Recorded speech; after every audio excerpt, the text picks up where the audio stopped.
Mass hysteria, something that has happened quite a few times throughout history, and each time it happens, it's pretty weird to say the least, such as tons of people believing in witches, or people dancing uncontrollably, and even nuns meowing.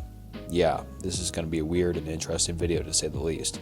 Mass hysteria is a phenomenon that spreads collective illusions of threats or dangers, whether real or imaginary, through a population and society as a result of rumors and fear. And these aren't just fun and games when they happen either. These cases of mass hysteria sometimes result in the execution of people or crazy unethical cures to try and help and cure these panicked or hysterical people. Anyways, I'm excited to get into it, so let's kick it off with the mass hysteria and panic iceberg.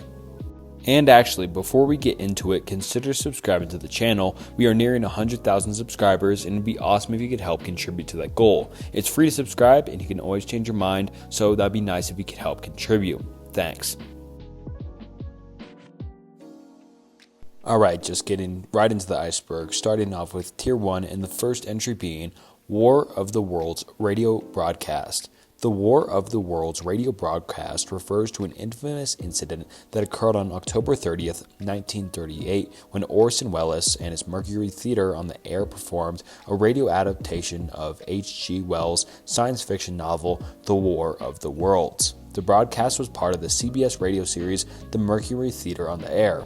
Orson Welles and his team presented the story as a series of simulated news bulletins and realistic-sounding interviews, blurring the line between fiction and reality. The narrative depicted a Martian invasion on Earth, causing panic and confusion among some listeners who believed the broadcast was describing a real extraterrestrial invasion.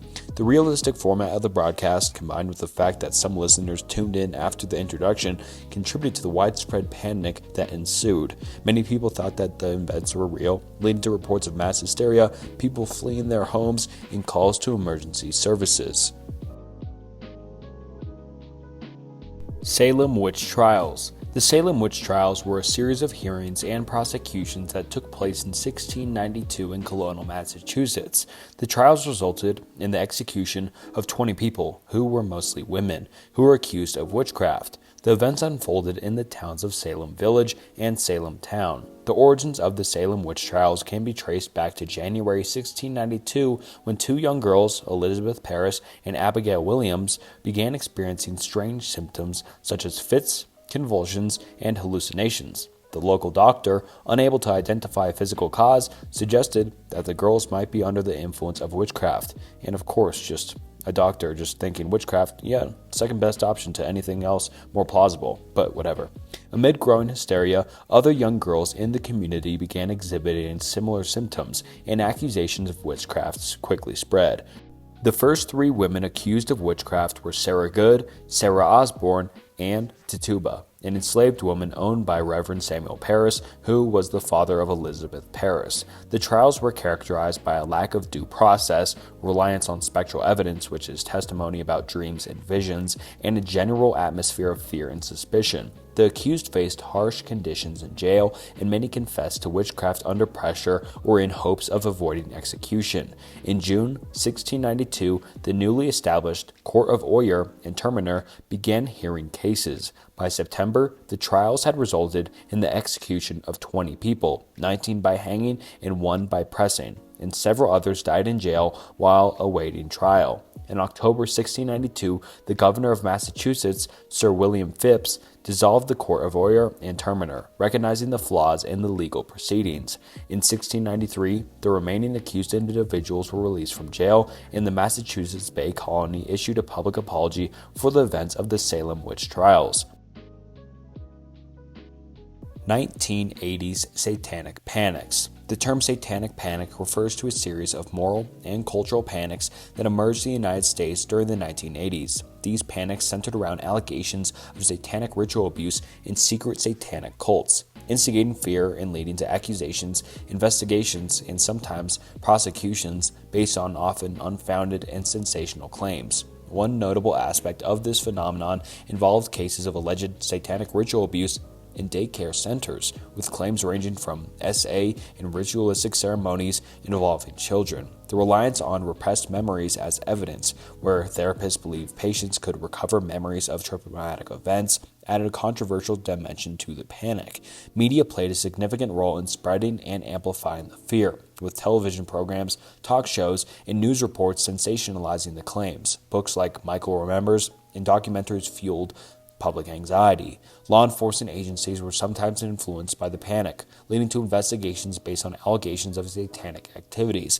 However, as the panic subsided, there was a growing recognition that many of the accusations lacked credible evidence, resulting in social backlash and the realization that innocent individuals had suffered due to false claims. In retrospect, the satanic panic is widely regarded as a moral panic fueled by sensationalism, misinformation, and societal anxieties.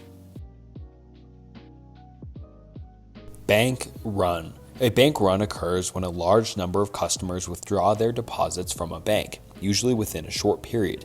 This mass withdrawal is typically driven by fear and panic, otherwise known as mass hysteria, often triggered by concerns about the bank's solvency or stability. The fear of losing their money prompts depositors to rush to the bank in an attempt to withdraw funds before others, potentially causing a self-fulfilling prophecy if the bank does not have sufficient reserves to meet the demand. Bank runs can be triggered by various different factors, including rumors about the financial health of the bank, economic instability, or a lack of confidence in the overall banking system. The consequences of a bank run can be severe, as it can lead to a liquidity crisis for the bank, forcing it to sell assets quickly or even declare bankruptcy. To protect bank runs and maintain confidence in the banking system, many countries have established deposit insurance programs, and these programs guarantee that depositors will receive a certain amount of their deposits back, even if the bank fails. Central banks may also intervene by providing emergency liquidity assistance to troubled banks to prevent widespread panic.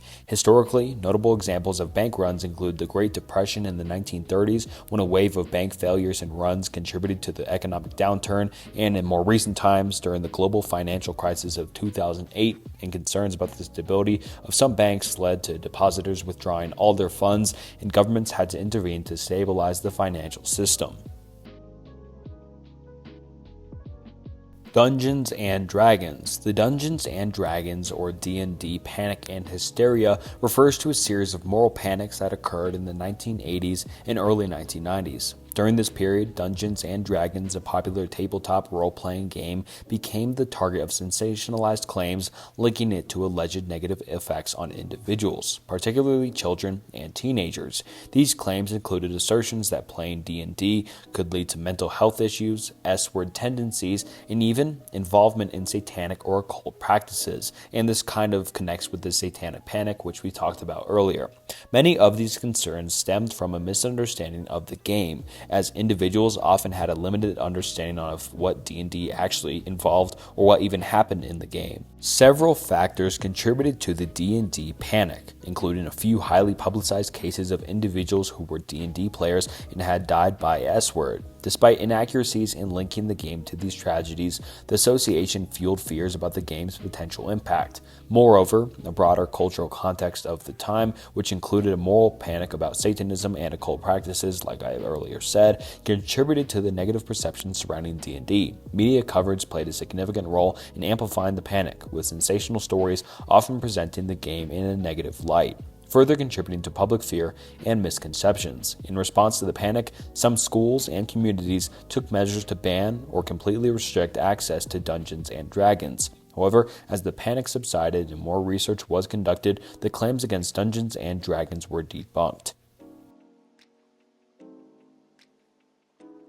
Alright, now on to Tier 2, and before we go further down the iceberg, I just want to say if you see me skipping any on this iceberg, it's because they are just no-nos for YouTube. I've recently had a few videos that were connected to government and religious things, and I sadly had to take them down for various different reasons, but I need to kind of stay away from that for a while my channel kind of gets back on YouTube's good side, if that makes sense to anyone watching. So if you see me skip any, it's because it's a no-no in YouTube's eyes. I wish I could cover it, but I just can't. And so, yeah. Alright, since that disclaimer is out of the way, Let's get into it with the Red Scare. The term Red Scare refers to two distinct periods in U.S. history marked by heightened fears of communism and its potential influence on American society. The first Red Scare unfolded in the aftermath of World War I, spurred by the Russian Revolution and the establishment of the Soviet Union. The fear of communist ideology infiltrating the United States led to actions such as the Palmer Raids in 1919, where the government, under Attorney General A. Mitchell Palmer, conducted arrests and deportations of suspected radicals. The second Red Scare occurred in the late 1940s through the 1950s during the early years of the Cold War. Tensions between the United States and the Soviet Union fueled concerns about communist infiltration into American institutions. Senator Joseph McCarthy played a prominent role during this period, making unsubstantiated claims of widespread communist influence and conducting investigations that had lasting consequences. The House Un-American Activities Committee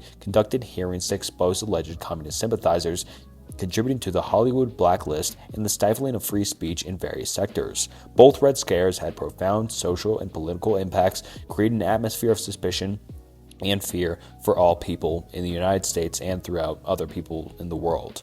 These periods led to erosion of civil liberties, the blacklisting of individuals based on their political beliefs, and a chilling effect on free expression. The legacy of the Red Scares influenced American politics, culture, and attitudes towards dissent for years to come.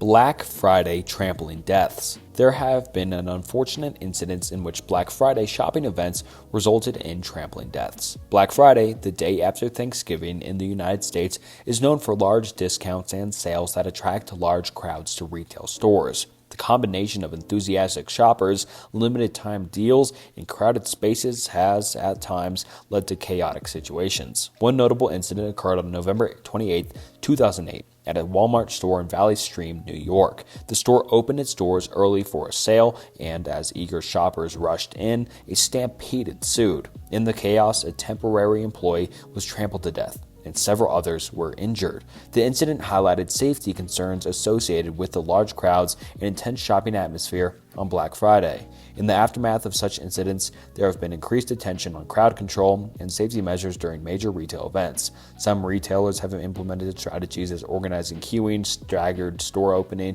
and increased security to prevent overcrowding and ensure the safety of both customers and employees. Y2K. The Y2K panic and hysteria refer to the concerns and fears that arose as the year 2000 approached due to the potential issues related to the Millennium Bug or the Y2K bug. This issue stemmed from the widespread use of two-digit year representations in computer systems and software, which had the potential to interpret the year 2000 as 1900.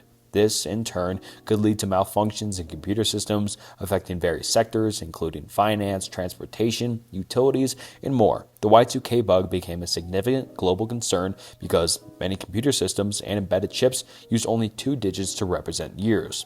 As a result, there were worries that when the calendar rolled over to the year 2000, computers might misinterpret the date, causing errors, glitches, or system failures. The potential consequences range from minor inconveniences to more serious disruptions in critical infrastructure.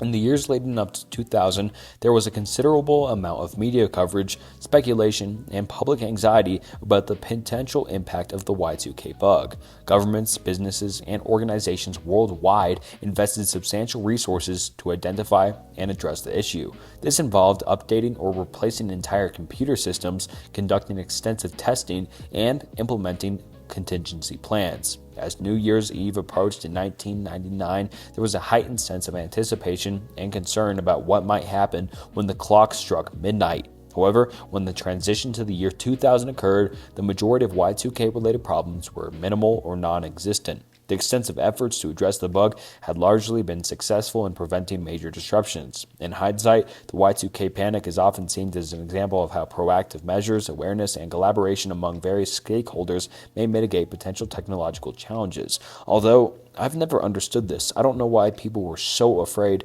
of the date changing over. I mean, it's just the date. It could do some stuff, but it would only do something bad to any finance records or anything like that for a very minimal amount of time until people fix it. I just never have understood it, but if someone here was born before 1999 and could tell a comment about what that was like and why people were so scared, I'd love to hear a firsthand experience.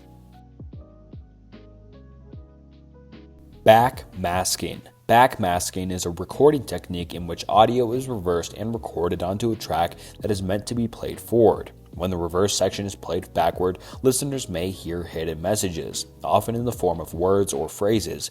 Backmasking has been a subject of controversy and speculation, with some suggesting that artists use it to embed subliminal messages in their music. The controversy surrounding backmasking gained prominence in the 70s and the 80s, primarily in the context of rock and metal music. Some listeners and religious groups claim that certain songs contain hidden messages that could only be heard when played backward. Allegations range from accusations of promoting drug use to suggestions of satanic or occult messages. One of the most famous examples is the claim that the Beatles song Revolution 9 from the White Album contained hidden messages when played backward. Other bands such as Led Zeppelin and Judas Priest faced similar allegations. While some instances of backmasking were intentional, many were likely the result of coincidence or the brain's tendency to perceive patterns in random noise and make something out of nothing. Most musicians and producers have just denied intentionally embedding hidden messages in their music, and some artists have even used backmasking as a deliberate artist technique for aesthetic purposes. In response to the controversies, some music releases included disclaimers, and in the 80s, there were even attempts in the United States to regulate or restrict the use of backmasking in music. Alright, now on to Tier 3, starting off with Population Bomb. The Population Bomb refers to a book written by Paul R. Etchell and published in 1968. The book, with its full title being The Population Bomb, Population Control, or Race to Oblivion, explores concerns about overpopulation and its potential consequences for humanity and the environment. Eckrich, an American biologist and educator, argued that the world was headed for a demographic catastrophe due to the rapid growth of the global population. In the book, Eckrich presented a doomsday scenario, predicting widespread famine, resource depletion, and social and economic upheaval in the late 20th and early 21st centuries. He argued that the Earth's carrying capacity was insufficient to support the growing human population and that the efforts to control population growth were urgently needed. Eckrich book became a bestseller and generated significant public attention. It contributed to the broader discussion about population control, family planning, and environmental sustainability during the late 60s and early 70s. The book's publication coincided with the emergence of the environmental movement and discussions about the impact of human activities on the planet. While the population bomb sparked important conversations about population growth and its implication, some of Eckrich's specific predictions did not materialize as he had foreseen. Technological advancements in agriculture, improved distribution of resources, and other factors played a role in preventing the widespread famines and catastrophes that Eckrich had envisioned. The book remains a controversial and debated work, with critics pointing to its overemphasis on doomsday scenarios and its failure to accurately predict the course of future events. However, it is acknowledged as having influenced public discourse on population issues and contributing to the ongoing discussions about sustainable development and the impact of human activities on the environment and the planet. Havana Syndrome. Havana Syndrome refers to the set of unexplained health incidents reported by U.S. and Canadian diplomats and intelligence officers, primarily in Havana, Cuba, starting in late 2016. The affected individuals reported a range of symptoms, including headaches, dizziness, nausea, cognitive difficulties, hearing loss, and other neurological problems. The term Havana Syndrome originated from the location and timing of the initial cases. The cause of the Havana Syndrome remains unclear, and there are various theories about its origins. Initially, there were concerns that the symptoms might be the result of targeted attacks involving some form of sonic or acoustic weapons. However, investigations into the incident have yielded inconclusive evidence, and no definitive cause have been identified. The U.S. government has conducted multiple investigations involving the State Department, the FBI, and other agencies to determine the cause of the reported health issues. Various potential explanations have been explored, including microwaves, high-intensity ultrasonic energy, and other environmental factors. Some scientists and medical experts have suggested that the symptoms could be related to a large range of factors, including psychological stress, exposure to certain chemicals, or infectious agent.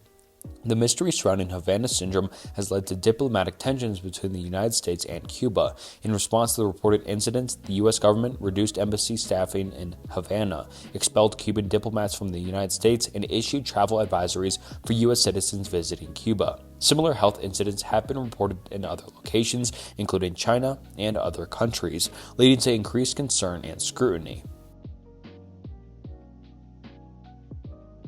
Excited delirium. Excited delirium is a term used in forensic pathology to describe a set of symptoms characterized by extreme agitation, aggression, confusion, and hyperactivity. It is often associated with cases of sudden and unexpected death during or following instances of intense physical exertion or confrontation with law enforcement. The concept of excited delirium is controversial and not universally accepted in the medical and scientific communities. Some forensic pathologists and law enforcement agencies use the term to describe a medical condition associated with extreme agitation, increased heart rate, elevated body temperature, and delirium. Proponents of the concept argue that it can help explain cases where individuals exhibit bizarre or dangerous behavior and suddenly die, often in the context of confrontations with law enforcement. So most of these things happen when you're just really stressed out or in the face of danger. However, critics of the term argue that it lacks a clear and widely accepted medical definition. They point out that it is not widely recognized as a distinct medical health condition or mental health condition either. In major diagnostic manuals, such as the Diagnostic and Statistical Manual of Mental Disorders, otherwise known as the DSM-5, critics also express concern that the term may be applied too broadly, potentially leading to misdiagnoses or contributing to the use of excessive force in law enforcement situations. Controversy surrounding excited delirium often intersects with discussions about police use of force and the need for appropriate training to handle individuals who may be experiencing mental health crisis. Mods and rockers. The mods and rockers panic and hysteria refer to a series of moral panics that unfolded in Britain during the early 1960s, particularly in 1964. These panics were fueled by exaggerated media coverage of clashes between two youth subcultures, the mods and the rockers, during the Easter weekend in seaside resorts, most notably in Brighton. The media, including newspapers and television, played a significant role in amplifying the perceived threat of mods and rockers and sensationalizing their clashes. The coverage often portrayed the confrontations as large-scale, highly organized, and indicative of a breakdown in societal values. Headlines and stories depicted the youth subcultures as violent, unruly, and a menace to public order. The moral panic reached its height after the bank holiday weekend of May 1964, during which confrontations between mods and rockers in Brighton and other coastal towns resulted in arrests and property damage. The media coverage contributed to a sense of social anxiety, with calls for increased police presence, stronger law enforcement measures, and even discussions about potential legislative action to curb the perceived threat. In reality, though, the clashes were relatively minor compared to the sensationalized portrayals in the media. However, the mods and rockers' panic had lasting implications and marked a turning point in public perceptions of youth culture, contributing to a more critical and fearful view of emerging subcultures. And if you haven't noticed already, which I think is kind of funny, that most of these things on this list aren't bad at all and never have been bad, but just the news just did a horrible job at just making it worse than it is, and it's always the news' fault that makes people scared. Just goes to show that news most of the time isn't the best to listen to. Irish Fright. The term Irish Fright refers to a series of societal and political upheavals in Ireland during the late 18th and early 19th centuries. This period was marked by significant agrarian unrest, secret societies, and instances of violence, particularly in rural areas. Central to these disturbances were issues of land ownership and access, with Catholic tenant farmers facing economic hardships and landlessness. The Protestant ascendancy, comprised of Protestant landowners, held substantial power and control over much of the land, exacerbating social and economic disparities. As a response to these grievances, secret societies like the White Boys and Ribbon Men emerged. These organizations engaged in acts like violence, intimidation, and sabotage, targeting landlords and authorities. The British government responded with repression, enacting measures such as the Insurrection Act of 1796, which allowed for the deployment of military forces to quell disturbances in the areas. Additionally, efforts were made to address social and economic issues through land reforms, including the Act of Union in 1800. The Irish Fright also unfolded against the backdrop of economic challenges brought about by the Industrial Revolution and changes in agricultural practices. These shifts contributed to social and economic dislocation, particularly in rural areas, like I said. While the term Irish Fright may not be commonly used today, it remains a part of Ireland's historical narrative and a big part of the complexities and struggles that laid the groundwork for later movements advocating for land reform, political autonomy, and independence in the 19th and 20th centuries. Folie à deux is a psychiatric term that translates from French to madness for two or shared psychosis. It refers to a rare and complex psychiatric disorder in which delusional beliefs are transmitted from one person, the primary case, or index case to another person, which is the secondary case. And this kind of just goes to show how some mass hysterias can just be a different sort of psychiatric term or condition, usually someone with a close emotional relationship, such as a family member, partner, or close friend. In folie à deux, the delusional content is usually specific and narrow, often centered around paranoid or prosecutory themes. The primary case is the individual who initially develops the delusional belief, and the secondary case adopts and shares in the delusional system.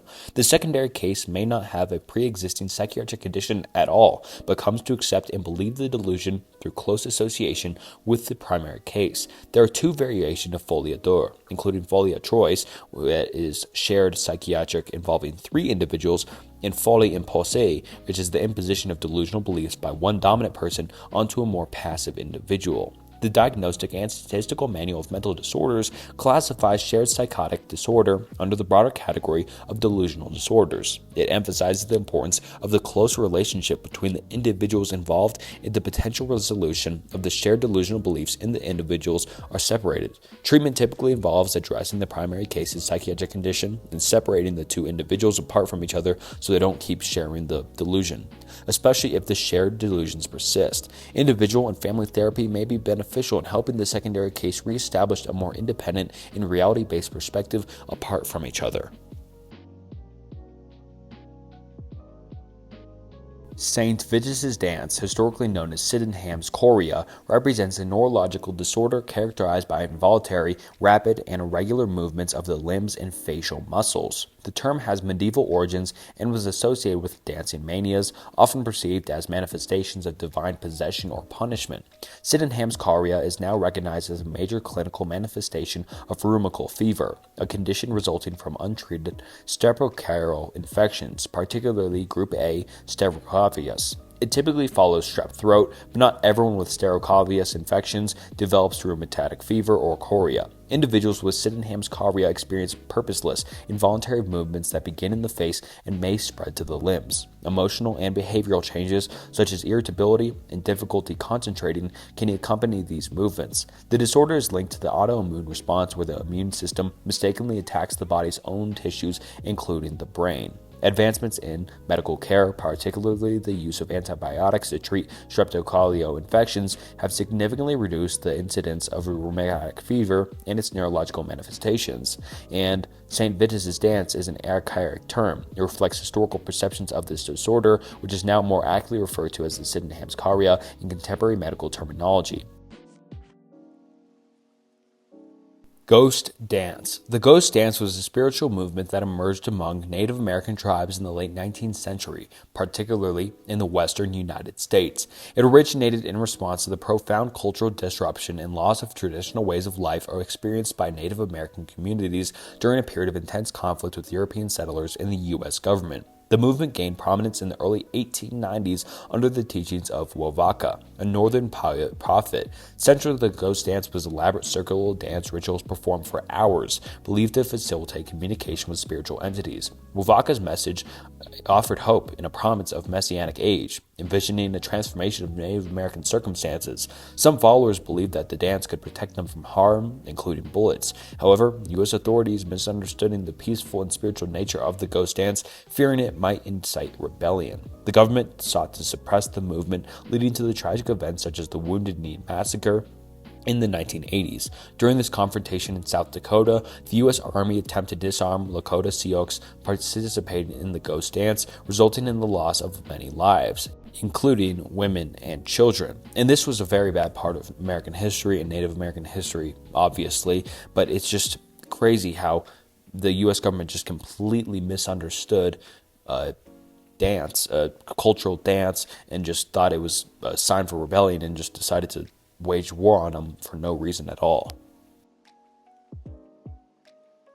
Spring-heeled Jack, a mysterious and eerie figure, instigated a wave of panic and hysteria in Victorian England during the 19th century. The legend emerged in the early 1830s and persisted for decades, captivating the public imagination with tales of supernatural entity. Described as a tall, thin figure with demonic features, Spring-heeled Jack was said to possess the ability to make extraordinary leaps and bounds, along with other fantastical attributes like fiery eyes and claws, so kind of like a weird cat sort of thing. Sightings and encounters with Spring-heeled Jack were reported, often detailing sudden appearances, frightening or even attacking individuals, and then escaping with incredible leaps. The sensationalized nature of these accounts, exacerbated by newspapers that urgently fueled the panic, contributed to the climate of fear and fascination. The media played a crucial role in amplifying the legend, presenting vivid and sensationalized stories that captured the public's attention. The impact of Spring-heeled Jack on society was tangible, influencing behavior and instigating fear, especially among women who became reluctant to venture out alone after dark. Vigilante groups formed in some areas, attempting to apprehend the elusive figure. The legend also permeated cultural expressions, finding its way into literature, theater, and popular culture. Penny dreadfuls, plays, and even a board game contributed to the enduring legacy of Spring-heeled Jack. Debates persist about the veracity of the accounts and whether Spring-heeled Jack was a product of mass hysteria, hoaxes, or just exaggerations. Regardless of the origins, the phenomenon of Spring-heeled Jack remains a captivating chapter in Victorian folklore. Tier 4. Know-Nothing Nativism. The Know-Nothing movement, also known as Native American Party or the American Party, emerged in the United States during the 1840s and 1850s as a political force characterized by nativism. The term Know-Nothing reflected the secretive nature of the movement, where members were instructed to respond to inquiries with the phrase, "I know nothing." Central to the movement was a strong opposition to immigration, particularly targeting the Irish and German Catholic immigrants who were arriving in significant numbers during the mid-19th century. Know-Nothings viewed these immigrants as a threat to the economic, political, and cultural fabric of the United States. Anti-Catholic sentiment was also another prominent feature of Know-Nothing nativism. Members believed that Catholicism was incompatible with American values and institutions, and they feared the influence of the Catholic Church on politics and education could be detrimental. The movement had a notable impact on American politics, forming a political party officially known as the American Party. In 1856, the Know-Nothings nominated Millard Fillmore as their presidential candidate. Know-Nothings advocated for native legislation in response to the concerns about immigrants. Proposals include lengthening the naturalization process, instituting literacy tests for voting, and restricting political office to native-born citizens. The movement experienced a rapid rise and a rapid fall, reaching its peak influence in the mid-1850s. Internal divisions over the slavery issue and the ascent of the Republican Party, which absorbed some former Know-Nothing members, contributed to its decline. While the Know-Nothings were not successful in the long term, their nativist and anti-immigrant sentiments had a lasting impact on American political discourse.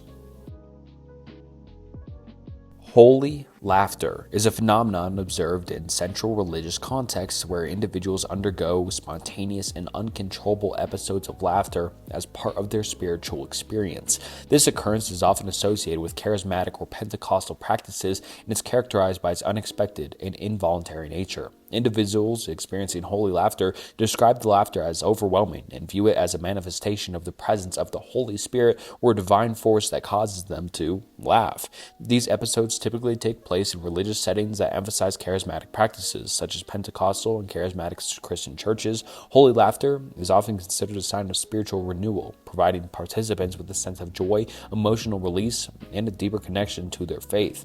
Proponents see it as a unique way for individuals to encounter the divine. However, holy laughter has not been without controversy and skepticism. Critics argue that it can be challenging to discern genuine spiritual experiences from psychological or socio-cultural factors, or just someone laughing. Additionally, the phenomenon has been associated with charismatic movements that have been faced criticism for their unconventional practices. The visibility of holy laughter increased in the 1990s through events like the Toronto Blessing and other charismatic Christian revivals. During these gatherings, participants claimed to experience profound joy and uncontrollable laughter as part of their spiritual encounter. Despite varying interpretations and reactions, holy laughter remains a unique and intriguing aspect of religious experiences. Medieval dancing hysteria. The phenomenon known as the dancing mania or St. Vitus dance in medieval Europe, particularly during the late 14th to the 17th century, involved spontaneous and uncontrollable dancing outbreaks that gripped communities. These episodes were characterized by large groups of people suddenly engaging in frenzied and involuntary movements, often in public spaces and just dancing. St. Vitus's dance specifically manifested as uncontrollable and chaotic dance-like motions resembling modern-day chorea, like we kind of touched on earlier, which this is what was touched on earlier, but I'll just go over it again. Contemporary accounts often attributed the dancing mania to religious or supernatural causes. Some believed it to be a form of divine punishment or possession, while others thought it had astrological or mystical origins. Outbreaks were not isolated incidents. Rather, they spread rapidly, affecting communities on a larger scale. Social contagion, where the behavior of one person influenced others, likely played a role in the widespread nature of these dancing episodes. While historical records suggested supernatural explanations, modern scholars proposed various medical and more realistic psychosocial explanations. These include theories such as ergot poisoning, where contaminated grain could lead to hallucinations and spasms, as well as past psychogenic illness and stress-related responses to societal changes. Notable episodes of the dancing mania occurred in the 14th century, with the outbreak in Strasbourg in 1374 being a well-documented case. This phenomenon continued to be observed in subsequent centuries. Although its frequency and intensity diminished over time, the dancing mania serves as a fascinating historical puzzle, shedding light on the complex interplay of social, cultural, and medical factors during medieval and early modern times, and just how weird it was that entire towns were dancing at a single time. Pokémon seizures. The Pokémon seizures incident refers to an episode that occurred in 1997 in Japan during the broadcast of Pokémon animated television show, and the episode, titled Deno Senshi Porygon, or Electric Soldier Porygon, featured a scene where Pikachu, one of the main Pokémon characters, used an electric attack to defeat viruses in a digital space. The visual effects in this scene included rapidly flashing red and blue lights, and unfortunately, the intense struggling effects triggered photosensitive epileptic seizures in a significant number of viewers, leading to public health concern. Hundreds of children were reported to have experienced seizure-like symptoms, including convulsions and nausea, during or after watching the episode. The incident prompted widespread panic and concern about the potential dangers of animated television shows with rapid and intense visual effects that are just unprompted and unwarned. As a result, the Pokémon animated series was temporarily halted, and the episode featuring the problematic scene was banned from further broadcasts. The Pokémon seizures incident had a lasting impact on the way animated content is produced and aired. It raised awareness about the risks of photosensitive epilepsy and led to changes in animation standards to prevent similar incidents from happening. Dangerous Dogs Act. The Dangerous Dog Act, enacted in the United Kingdom in 1991, is a legislative response to concerns regarding dog attacks and the perceived danger associated with certain breeds. The act specifically identifies and prohibits ownership, breeding, or sale of breeds considered more prone to aggression. Among the banned breeds are the Pit Bull Terrier, Japanese Tosa, Dogo Argentino, and Filo Brasileiro. This legislation also imposes controls on breeds not outright banned but deemed potentially dangerous, requiring owners to adhere to specific regulations such as using muzzles and leashes in public spaces. One of the significant aspects of the Dangerous Dogs Act is the response to dog attacks. Authorities are granted the power to take swift action action, including the seizure and destruction of dogs that pose a threat to public safety. The act places emphasis on proper identification of prohibited and controlled breeds, often involving the use of microchips to establish a dog's breed. The legislation also stipulates penalties for non-compliance, ranging from fines to imprisonment and even the destruction of the dog. And this was kind of mass hysteria because people got really scared of these dogs and just didn't want them anywhere in their town or city or anything like that, and that's why this is kind of a case of mass hysteria, because so many people were afraid of dogs. Hammersmith ghost hysteria. The Hammersmith ghost hysteria unfolded in London in 1803, centered around reports of a ghost or supernatural entity terrorizing the Hammersmith area. Local residents have been recounting sights of a figure clad in white, striking fear into the community. This spectral presence was said to appear in the churchyard and nearby lanes, contributing to the growing sense of unease and anxiety among the populace. Tragically, the situation escalated on January 3, 1804, when a member of the local militia, Francis Smith, mistakenly shot and killed Thomas Millwood. The bricklayer was wearing white clothing and became the unintended victim of Smith's attempt to defend himself from what he believed to be the Hammersmith ghost. The incident, rooted in mistaken identity and fueled by the prevailing fear of the supernatural, resulted in a real and tragic loss of life. The aftermath saw legal proceedings against Francis Smith, who was charged with murder, and during the trial it became evident that Smith genuinely believed he was confronting a malevolent ghost. The jury, sympathetic to Smith's fear and the prevailing hysteria, found him guilty of manslaughter rather than murder, leading to a relatively lenient punishment. Switchblade's panic. The Switchblades panic emerged in the mid-20th century, primarily during the 50s and 60s, driven by sensationalized media coverage that portrayed switchblade knives as symbols of urban violence and delinquency. Movies like Rebel Without a Cause and West Side Story contributed to the association of switchblades with rebellious youth and criminal behavior. This media portrayal played a crucial role in shaping public perception and instilling fear regarding these knives. The cultural narrative surrounding switchblades became intertwined with the concerns about juvenile delinquency, with the knives being depicted as tools of choice for youth gangs. This association fueled public anxiety and created a sense of urgency for legislative action. In response to the heightened concerns, various jurisdictions, including the United States and the Federal Switchblade Act of 1958, introduced laws to regulate or outright ban the possession and sale of switchblade knives.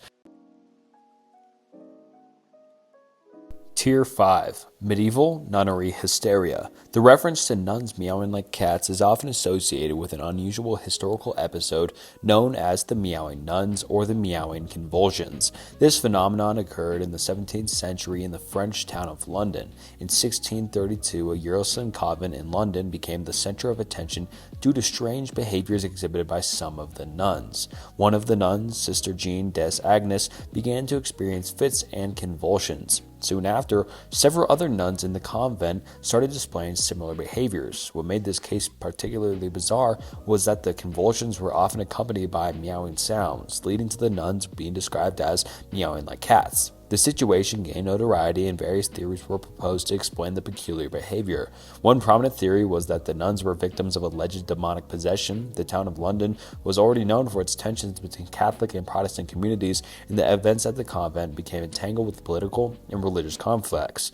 The investigations and trials that followed led to accusations of a local priest, Father Urban Grandier, of practicing sorcery and causing the possessions of the nuns. Father Grandier was eventually convicted and executed in 1634. The events at London became a notable historical event and example of mass hysteria, religious fever, and the consequences of social and political tensions.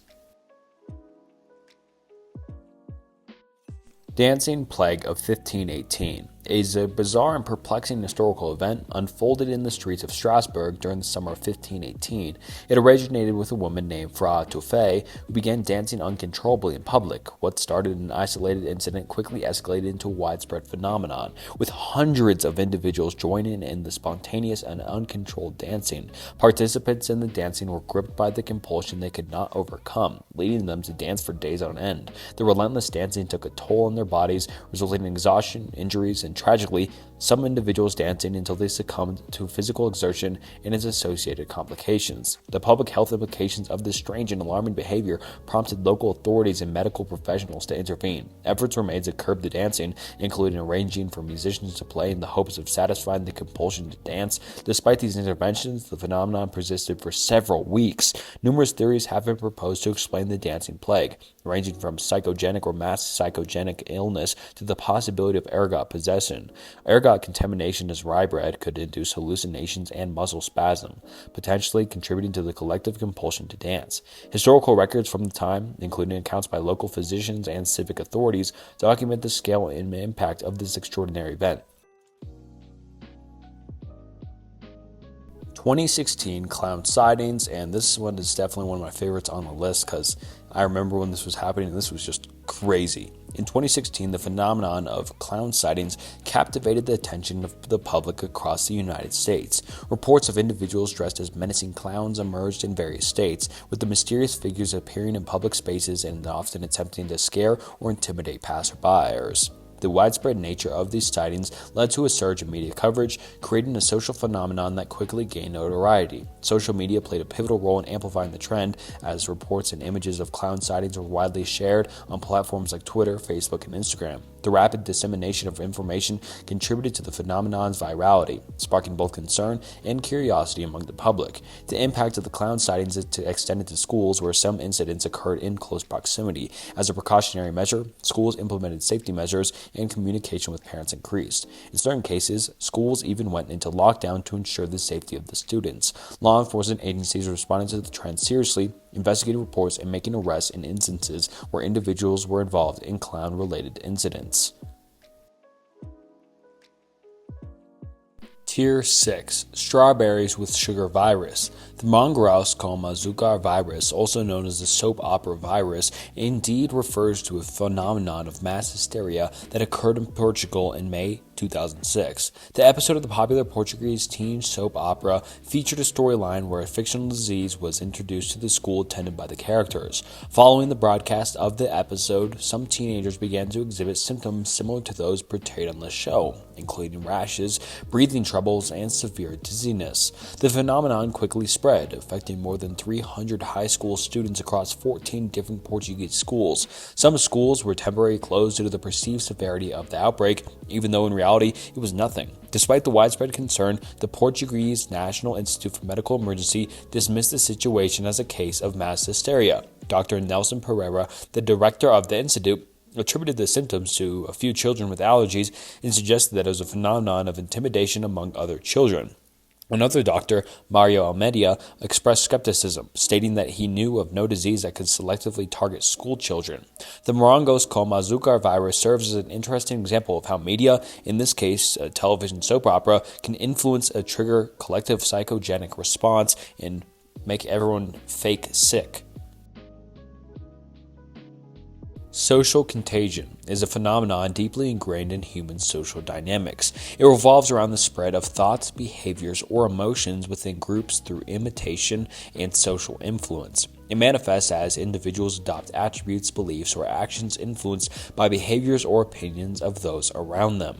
This phenomenon encompasses various contexts, including social media, communities, workplaces, and other social settings. At its core, social contagion involves the power of imitation, wherein individuals mimic the behaviors or attributes of their peers, leading to the rapid spread of specific actions or ideas within a group. Emotions, too, can be contagious, creating a ripple effect as positive or negative feelings are shared and mirrored within a social setting. The information age has significantly amplified social contagion, especially through the swift dissemination of information on social media platforms. Trends, opinions, and behaviors can quickly gain momentum as individuals share and amplify the content, contributing to the dynamic and often unpredictable nature of social influence. Social contagion is deeply interwoven with cultural influence as well, playing a pivotal role in shaping norms, trends, and societal expectations. From fashion trends to popular beliefs, social contagion is a driving force in cultural evolution. North Carolina cheerleader seizures. The unexplained symptoms exhibited by several cheerleaders at a high school in Leroy, New York in October sparked widespread concern and speculation among parents and the community. The symptoms included facial spasms, involuntary arm swings, stuttering, and sudden verbal outbursts, led to initial confusion among doctors and prompted various hypotheses, including rare strep infection, vaccine side effects, and environmental toxin. Despite extensive testing ruling out environmental and infectious causes, the leading theory proposed is conversion disorder. The psychological phenomenon involves individuals converting stress or emotional trauma into physical symptoms, even in the absence of an underlying medical cause. Conversion disorder remains poorly understood, but its symptoms are genuine and can manifest suddenly in otherwise healthy individuals. In cases where multiple people are affected, experts use the term mass psychogenic illness to describe this phenomenon, moving away from the outdated term mass hysteria due to the sexist connotations. These outbursts, often observed more in girls than boys, are believed to spread through unconscious social mimicry, where individuals unconsciously imitate symptoms observed in others, akin to how yawning can be contagious. Seattle windshield pitting epidemic. The Seattle windshield pitting epidemic of April of 1954 is a fascinating example of how mass delusion that affected communities in Washington state, including Bellingham, Seattle, and others. The phenomenon was marked by widespread observation of previously unnoticed windshield holes, pits, and dings, leading residents to believe in a common causative agent. Originally thought to be the work of vandals, the rate of pitting was so significant that various explanations emerged, ranging from sand flea eggs to nuclear bomb testing. The situation began in Bellington in March, initially attributed to the vandals using BB guns. However, the pitting was soon observed in nearby towns and appeared to spread rapidly. As news and reports of the pitting epidemic reached metropolitan Seattle, more and more residents reported damage to their windshields. Car lots and parking garages reported particularly severe attacks. Several hypotheses were proposed to explain the widespread windshield damage, including the belief that a new 1,000,000-watt radio transmitter at the Jim Creek Naval Radio Station was causing physical oscillations in glass, or that cosmic rays were responsible. Some even reported seeing glass bubbles forming, attributing it to the work of sand fleas. By April 15th, close to 3,000 windshields had been reported as affected, prompting local authorities to seek assistance from the governor and even President Dwight D. Eisenhower. However, Sergeant Max Allison of the Seattle Police Crime Laboratory eventually stated that the pitting reports consisted of, quote, 5% hoodlumism and 95% public hysteria. Strikingly, by April 17th, the reports of pitting suddenly stopped. The incident has become a textbook case of collective delusion rather than actual mass hysteria. Although natural windshield pitting has been occurring for some time, it was only when the media brought public attention to it that people started noticing damage that they never had seen before. Fan death is a peculiar belief rooted in South Korean culture, suggesting that leaving an electric fan running in a closed room can lead to death. This notion has been prevalent in South Korea for decades, with its origins tracing back to the 70s. According to the fan death theory, running an electric fan in an enclosed space with unopened or slightly opened windows is thought to cause oxygen depletion and, consequently, fatal consequences. The belief often includes various mythical causes, such as the fan inducing hypothermia, creating a wind chill effect, or generating toxic substances. To prevent fan death, guidelines advise opening windows or doors to ensue proper ventilation. And some fans sold in South Korea even come equipped with timers to automatically turn off after a certain period, marketed as a safety feature. Despite its long-standing cultural presence, it is crucial to emphasize that fan death lacks any scientific basis at all. The vast majority of scientists and medical professionals reject any idea that properly used electric fans pose any danger, let alone a risk of causing death.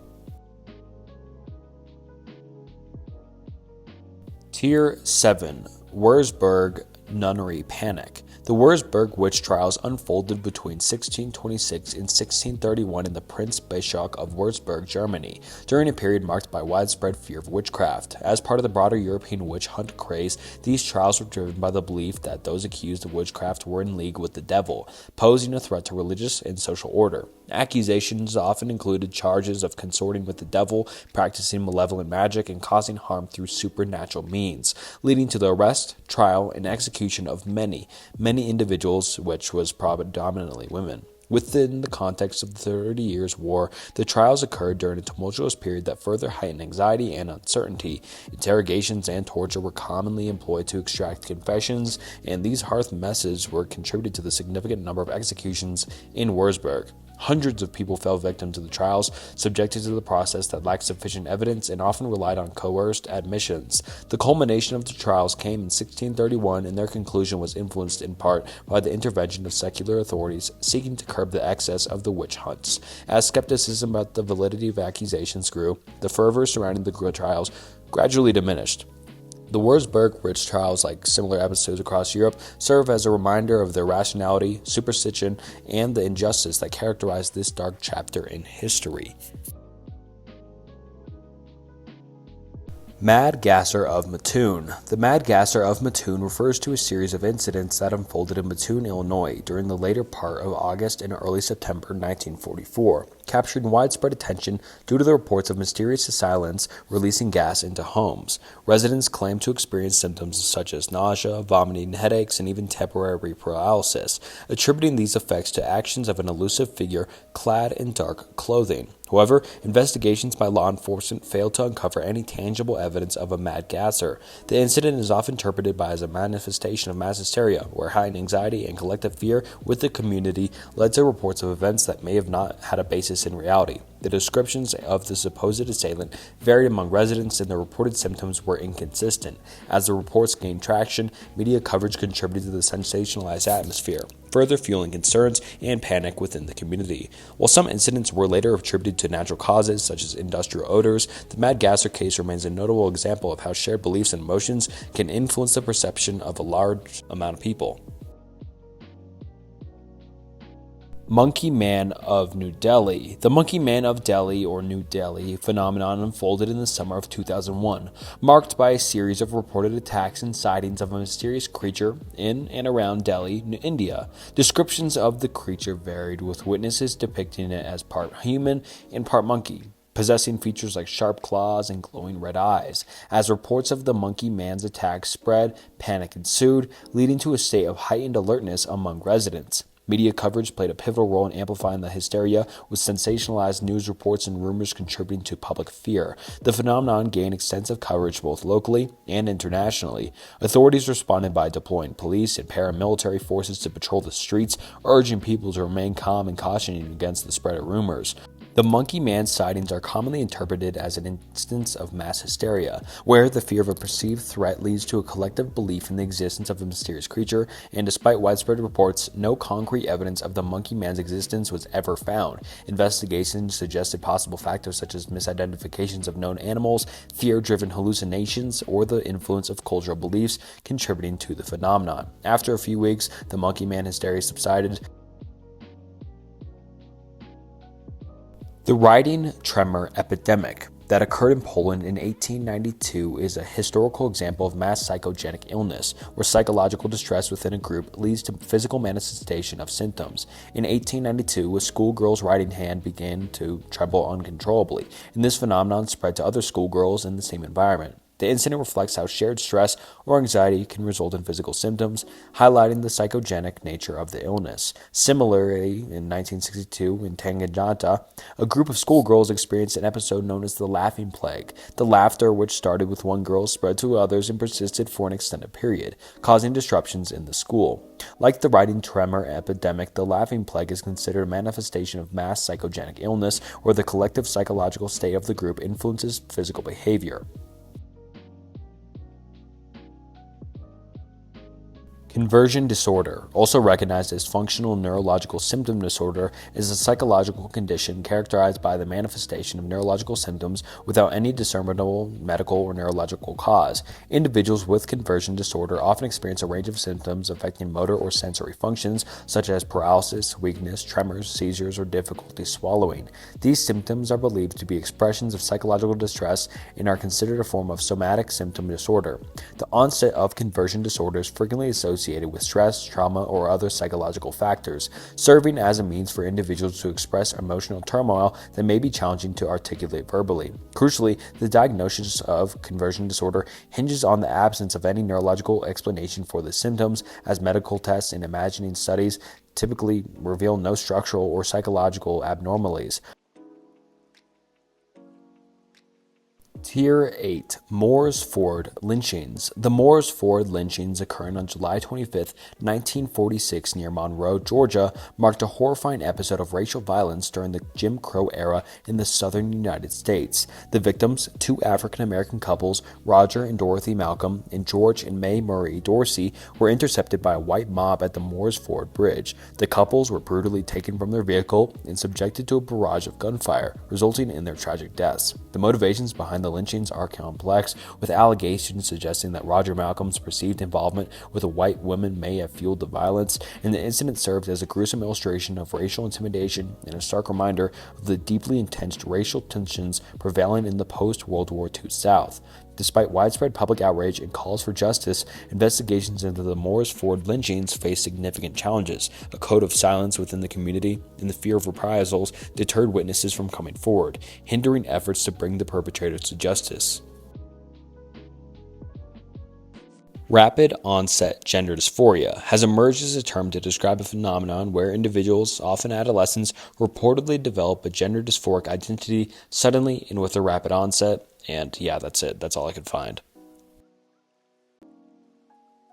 June bug epidemic of 1962 serves as a classic example of hysterical contagion, highlighting the powerful influence of social and psychological factors on the manifestation of physical symptoms. In this case, a mysterious disease broke out in the dressmaking department of a U.S. textile factory, with symptoms including numbness, nausea, dizziness, and vomiting. The spread of the illness was attributed to a bug in the factory that supposedly bit its victims and caused the reported symptoms. A total of 62 employees developed the mysterious illness, leading to hospitalizations for some. The case gained widespread media attention, prompting investigations by company physicians and experts from the U.S. Public Health Service Department of Disease Center. The conclusive finding was that the outbreak was a result of mass hysteria. While some workers may have believed that they were bitten by a bug, the researchers determined that anxiety, likely fueled by the stressful environment of the recently opened and disorganized plant, was a primary cause of the symptoms. There was no evidence of a bug capable of causing the reported flu-like symptoms, and there was no bug at all, and none of the workers even had any bites. Several social and organizational factors contributed to the contagion effect. Most of the affected employees worked on the first shift and in the same area, and a significant number of cases occurred in the 2 days following media coverage, suggesting a potential sensationalized effect. Moreover, the high levels of stress reported by the victims in both their work and personal lives further underscored the role of psychological and social forces in the outbreak. Halliwell Incident. The Halliwell incident refers to an unexplained event that occurred in July 1980 at the Halliwell Showground in England. Approximately 300 children experienced fainting attacks, nausea, and other symptoms during a charity show organized by the Forest League of Juvenile Jazz Bands. The cause of the incident has never been definitively determined, leading to various theories and investigations. The event took place during the Halliwell Show, an annual gathering. It involved a junior brass and marching band competition with participants from across the East Midlands. Around 500 children from 11 marching bands were present, and by 10:30 a.m., band members began collapsing without any apparent explanation. The fainting became contagious, affecting hundreds of children and resulting in symptoms such as vomiting, sore eyes, sore throats, and dizziness. Approximately 300 individuals, including children, adults, and babies, were affected, with 259 people taken to nearby hospitals. Initial investigations explored possible causes, including contaminated water supplies, food poisoning, radio waves, and crop spraying on nearby fields. The use of pesticides emerged as a favored explanation in subsequent investigations. Tridamorph, a pesticide banned by the British government in 2000, was found to be a harmful substance. However, the official inquiry disputed the connection between the pesticide and the incident, revealing the use of Caloxin, a pesticide containing trimorph, which was not considered dangerous at the time. The official inquiry concluded that mass hysteria was the likely cause, suggesting that the symptoms demonstrated characteristics of such an outbreak. Somatization is a complex phenomenon characterized by the expression of psychological distress through various physical symptoms. Individuals with somatization disorder experience chronic and diverse bodily complaints. that lack a clear medical explanation. These symptoms, ranging from pain to gastrointestinal issues, are genuine to the affected person, but serve as a manifestation of an underlying psychological discomfort. The nature of somatization involves persistent and multifaceted physical complaints that may shift or change over time, impacting different parts of the body. The longevity and diversity of symptoms often lead individuals to seek medical attention repeatedly, resulting in numerous doctor visits, tests, and treatments. Psychological distress such as anxiety or depression underlies somatization, making it crucial for mental health professionals to carefully evaluate and diagnose the disorder. Tier 9, in the final tier of this iceberg, 1891 New Orleans lynchings, also known as the New Orleans Massacre, were a series of racially motivated attacks that occurred in the city of New Orleans, Louisiana. The events unfolded on March 14, 1891, and they were marked by violence against Italian immigrants, particularly those of Sicilian descent. The incident began when a police superintendent named David Hennessy was assassinated. The perpetrators were not definitively identified, but suspicion fell on the local Italian immigrant community. Subsequently, a group of Italian immigrants was arrested and a trial ensued. However, the trial did not lead to convictions as the evidence against the accused was weak. In the wake of the trial, a mob of white residents, including prominent citizens, descended upon the parish prison of the night of March 14, 1891. The mob, which included members of the White League, forcibly entered the prison and began attacking the Italian prisoners. 11 Italian immigrants were lynched that night, and their bodies were mutilated and hung from the lampposts as a form of public display. The lynchings prompted diplomatic tensions between the United States and Italy, as the victims were Italian nationals. Burari deaths. The Burari deaths refer to a tragic incident that occurred on Burari, a locality in Delhi, India, in July 2018. In this incident, 11 members of a family were found dead under mysterious circumstances in their house. The victims included 7 women and 4 men, spanning 3 generations of the same family. The bodies were discovered in their residence on July 1, 2018. The individuals were found hanging from an iron grill on the ceiling, and initial reports suggest that it may have been a case of mass S-word. The investigations into the Burari deaths revealed a complex and puzzling set of circumstances. Handwritten notes were found at the scene, which indicated a mix of religious and spiritual beliefs. The notes suggested that the family members might have been influenced by certain rituals or practices, while early speculation pointed towards a possible case of mass S-word driven by spiritual beliefs. The Delhi police conducted a thorough investigation to understand the motives behind their deaths. Subsequent forensic examinations and psychological profiling were conducted to determine whether the deaths were the result of a shared delusion or cohesion. The investigation concluded that the deaths were a result of a shared delusion within the family, and no external force was found to be involved. The incident shed light on the potential risks associated with extreme and unverified spiritual practices and the influence of shared delusions within close-knit communities. And alright, that wraps up the Mass Hysteria Iceberg. I hope you enjoyed. I enjoyed making it, so leave video ideas down below, and other than that, like and subscribe to the channel. And I'm not sure if I have anything else to say, but subscribe, because we're closing in on 100K. I think we're around 92,500 right now, which is just blows me away still. But just subscribe, because we're nearing that 100K mark, which is even just crazier to me. And yeah, thanks again for watching. It means the world. Until next time, see ya.